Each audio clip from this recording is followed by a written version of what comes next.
In this video, I'm going to show you how to do Acer product registration for warranty claim. So the first thing you have to do, you want to go to their official website, and over here on the official website, you can go to the very bottom of the site and then click under support where it says register a product.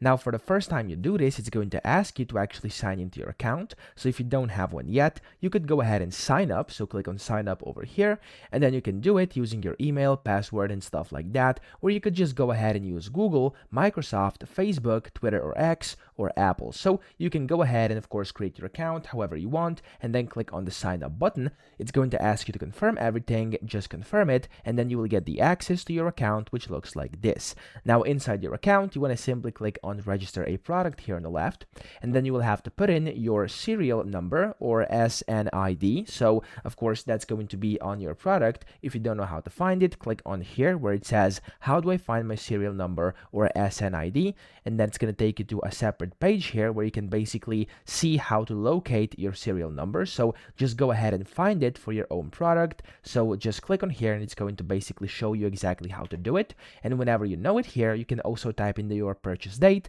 as well as your usage. So select if it's for home or entertainment or for business, and when you do that, click on the save button. It's gonna get saved, and then your product should now be inside your products here and fully registered. So that's how to do it. I hope this video helped you out. If it did, please subscribe to the channel and help me out as well.